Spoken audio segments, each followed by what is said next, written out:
Hello दोस्तों, नमस्कार। SM किसी चैनल में मैं आप सभी लोगों का दिल से बहुत बहुत स्वागत करता हूं। सो दोस्तों, इस वीडियो में हम लोग कवर करने वाले बेसिकली 3 से 4 इंपॉर्टेंट खबरें। तो चलिए स्टार्ट कर लेते हैं। सबसे पहले शुरुआत करेंगे यहाँ पे टाटा मोटर्स के साथ। सो टाटा मोटर की अगर हम लोग बात करें, आज के दिन तो काफ़ी अच्छा किया।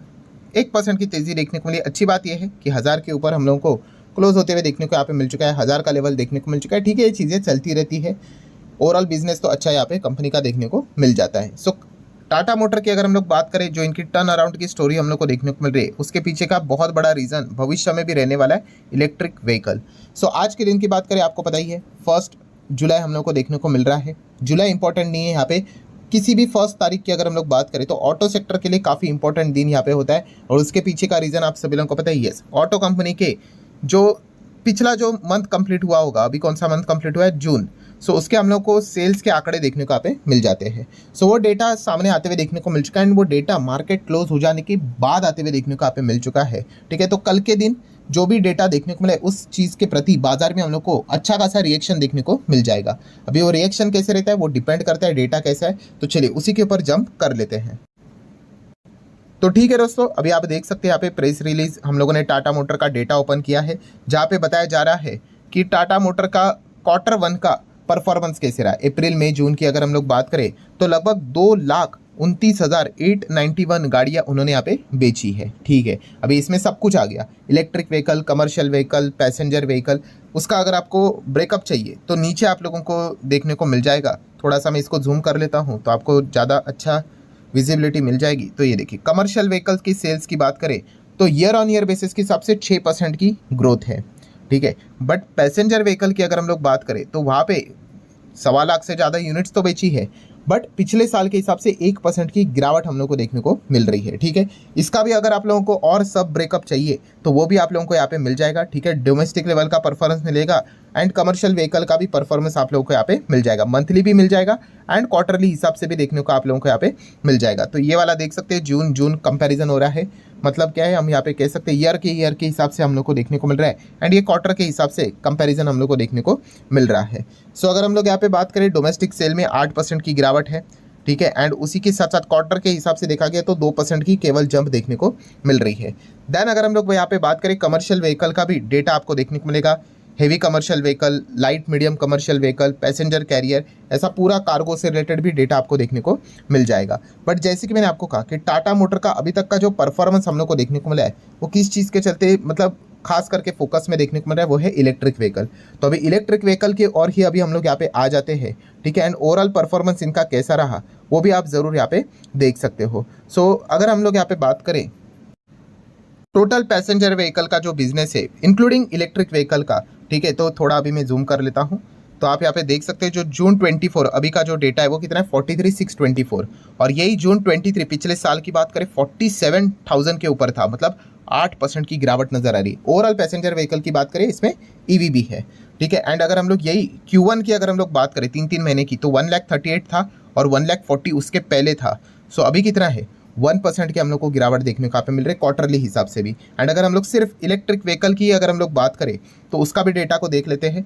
सो जून, अभी का जो जून खत्म हुआ उसमें 4657 गाड़ियाँ बेची, बट पिछले साल का जो जून था उसमें 7,000 से ज़्यादा गाड़ियाँ बेची थी।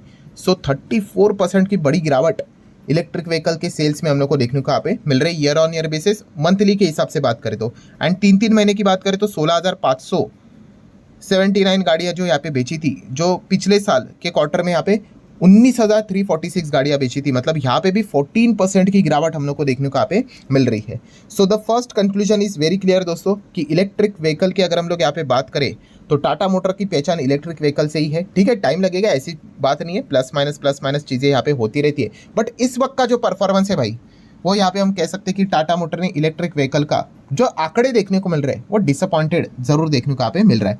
बाकी डेटा तो ठीक है, उसमें कोई दिक्कत की यहाँ पे बात नहीं है। बट हाँ, अगेन कह रहा हूँ भाई, इसका अर्थ ये नहीं होता है कि सीधा मतलब रिटेल इन्वेस्टर तो भाई सीधा ऐसे ही बोल देते हैं कि चलो कंपनी के ऊपर ताला ही लग गया करके, जीरो हो गया करके। अरे ऐसा नहीं होता है। ठीक है, बड़ा प्लेयर है भाई। ठीक है, बड़ा प्लेयर नहीं भी खेला तो आपको पता ही है आगे खेलता ही रहेगा। आज की मैच की अगर हम लोग बात करें तो इतना कुछ खास परफॉर्मेंस नहीं, 5-6 रन बनाकर आउट हो गया। आप ऐसा पकड़ लीजिए।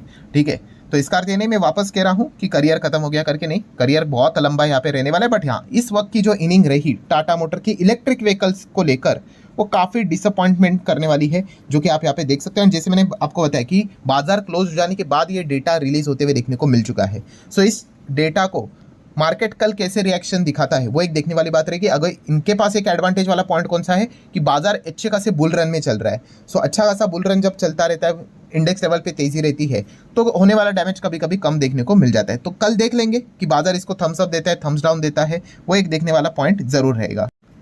ज़रूर टाटा मोटर कल के दिन के हिसाब से अगर हम लोग बात करें हर किसी के रडार के ऊपर रह सकता है। देन दोस्तों आगे बढ़ेंगे, यहाँ पे सेबी ज़बरदस्त फॉर्म में यहाँ पे चल रहा है, आप सभी लोगों को पता है। खास करके सेबी की बात करें तो उनका टारगेट में हम लोग को कौन देखने को मिल रहा है, फ्यूचर एंड ऑप्शन वाले, ठीक है, कॉल पुट करने वाले जो यहाँ पे रहते हैं, ठीक है। आप सभी लोगों को पता ही है फ्यूचर एंड ऑप्शन से नेट पैसा कमाना मुश्किल होता है। एक आध बार आप कमा सकते हो, 2 बार कमा सकते हो, 3 कमा सकते हो, बट जब पैसा निकलता है हाथ से तो इतना भयंकर तरीके से निकलता है कि नेट परफॉर्मेंस नेगेटिव लॉस में ही हम लोग को देखने को मिल जाता है। इसीलिए तो वो वार्निंग भी तो जारी करते रहते कि 100 में से देखा गया 90 लोग पैसा यहाँ पे खोते रहते, ठीक है। और असल में ऐसा ही होता है ओवरऑल टोटल की अगर हम लोग बात करें तो। बट फिर भी retail investor future and option की ओर बढ़ते ही जाते, क्यों? क्योंकि बोलते ना लालच, जल्दी करोड़पति बनना है, जल्दी अमीर बनना है। वो जल्दी अमीरी के चक्कर में ही क्या कर लेते, पैसे को डुबा लेते हैं। अगर मैं कभी बोल देता हूँ कि यार ये ब्लू चिप कंपनी है, 5 साल में 6 साल में एवरेज इनका परफॉर्मेंस होता है डबल करना है, अरे इतना सर कौन रुकेगा सर करके, 5 दिन में डबल करना है, तो फिर एफएनओ करने जाते हैं और 5 दिन में नहीं 5 मिनट में ही पैसा डबल तो नहीं होता, आधा हो जाता है, ठीक है। और वही पैसे को वापस अपना जो कैपिटल को पाने के लिए ट्रेडिंग करते ही रहते हैं और वो भी पैसा उड़ा देते हैं। ऐसे कितने सारे एग्जाम्पल हम लोगों ने देख लिए। तो सेबी इन्हीं के पीछे पड़ा हुआ देखने को मिल रहा है। बजट में ये भी बोला जा रहा है कि इनको लॉटरी या फिर क्रिप्टो जैसा भी ट्रीट किया जा सकता है।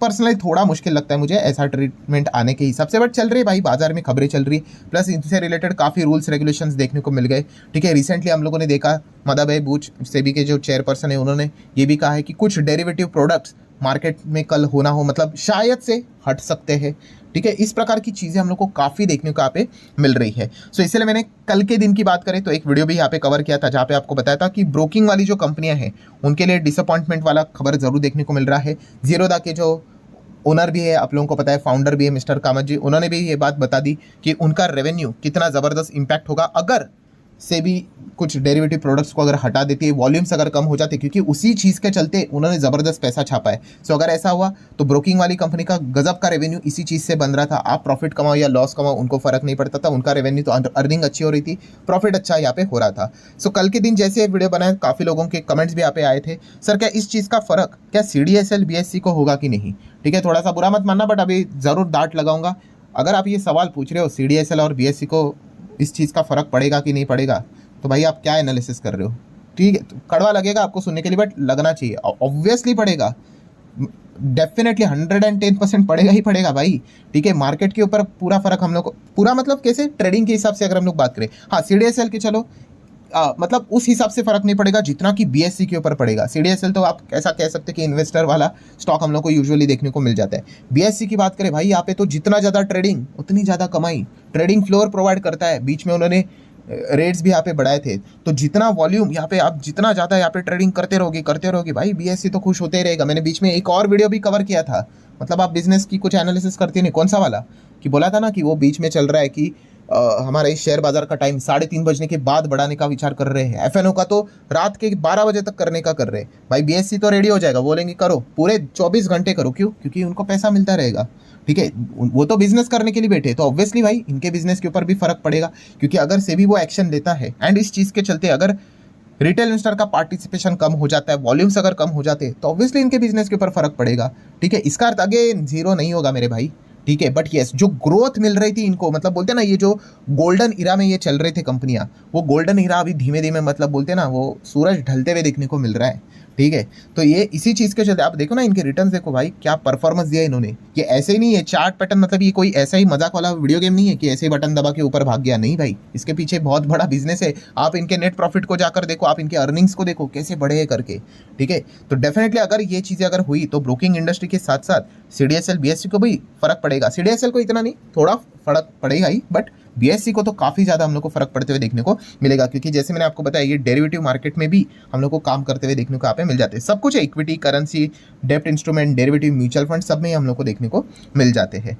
सो ये एक पॉइंट आपको पता होना चाहिए। देन अगर हम लोग बात करें दोस्तों, तो अभी हाल ही में इलेक्शन खत्म हो गया, जैसे कि मैं बार बार कहता हूँ कि अभी भी 1 महीना पूरा नहीं हुआ है इलेक्शन के रिजल्ट आने के चलते, आप सभी लोगों को पता ही है। एंड अगर हम लोग बात करें तो एनडीए की जीत तो यहाँ पे हो चुकी है, बट सिंगल लार्जेस्ट पार्टी हम लोग को इस वक्त मिलते हुए कोई भी देखने को नहीं मिली जो मेजोरिटी के साथ जीती करके। नंबर 1 तो बीजेपी रही 240 सीटों के साथ। एंड इसी चीज़ के चलते आज के दिन मतलब आपने संसद भी देखा होगा, ठीक है, काफ़ी ज़्यादा हम लोग को हंगामा होते हुए देखने को यहाँ पे मिल चुका है, काफ़ी हैवी लेवल का पॉलिटिक्स भी हम लोग को होते हुए देखने को यहाँ पे मिल चुका है। एंड यही चीज़ें हम लोग को यहाँ पे बताती है कि जो आने वाला आगे का जो रास्ता यहाँ पे रहने वाला है दोस्तों। देखिए, हमें कोई एटलीस्ट मुझे कोई बीजेपी कांग्रेस से कोई लेना देना नहीं, हमें एक ही चीज़ से मतलब है, ठीक है, हाँ, हमें शेयर मार्केट से मतलब है, हमारे कंपनी से मतलब है।